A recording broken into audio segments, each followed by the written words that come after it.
Perbedaan sholat laki-laki dan perempuan part 2. Sekarang saya akan menceritakan hal yang sangat penting bagi seorang perempuan ketika melaksanakan sholat.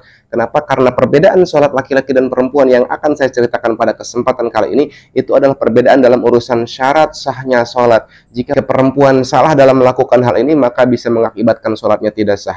Apa perbedaannya? Perbedaan laki-laki dan perempuan di dalam urusan syarat sahnya sholat itu salah satunya adalah menutup aurat.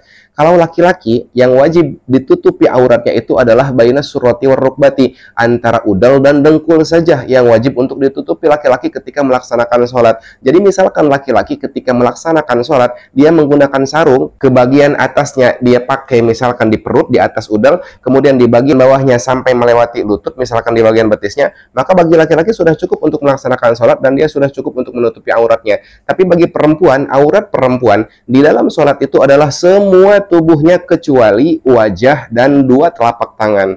Kecuali wajah dan dua telapak tangan. Itu aurat perempuan, berbeda dengan laki-laki. Yang ingin saya ceritakan adalah hal yang sangat penting. Banyak sekali perempuan yang salah ketika menggunakan mukenanya. Ketika menggunakan mukenanya, saya akan langsung praktekkan mana kesalahan dan bagaimana cara memakai mukena yang baik dan benar. Seperti apa yang salah dan seperti apa yang benar. Saya akan contohkan dengan menggunakan sorban ini. Ibu-ibu, bunda-bunda, perhatikan dan jangan diketawain ya. Nah, pertama ya, jangan sampai bagian atasnya itu menutupi kening. Jangan sampai seperti ini misalkan menutupi kening. Kenapa? Karena kening itu adalah bagian yang wajib ketika sujud untuk menempel kepada tempat sholat.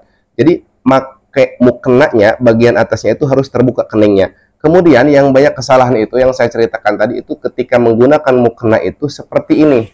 Seperti menggunakan kerudung biasa. Tolong jangan diketawain ya, ini sedang contoh aja. Jadi kalau misalkan menggunakan mukena seperti ini, seperti menggunakan kerudung biasa, maka bisa dipastikan sholatnya tidak sah. Karena apa? Karena auratnya tidak tertutup. Yang mana aurat yang tidak tertutup nih? Bagian bawah dagu itu adalah termasuk salah satu daripada aurat perempuan. Jadi cara menggunakan mukena yang benar itu seperti ini ya, bunda-bunda perhatikan.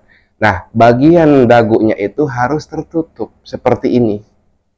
Bunda-bunda, kalau pakai mukena, bagian dagunya itu harus sampai tertutup seperti ini. Nggak mesti dagunya sih, karena itu yang bagian auratnya itu bagian di bawah dagu. Di bawah dagu sampai ke leher.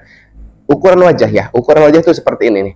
Kalau misalkan pinggirnya seperti ini, dari sini, ke sini, ke sini, ke sini ya, pinggir-pinggir wajah. Nah, bagian dalamnya yang ke leher itu sudah termasuk aurat perempuan. Sehingga kalau misalkan itu terbuka, maka sholatnya bisa dipastikan tidak sah karena tidak mencukupi syarat sahnya sholat. Jadi sekali lagi perhatikan, cara menggunakan mukenanya seperti ini.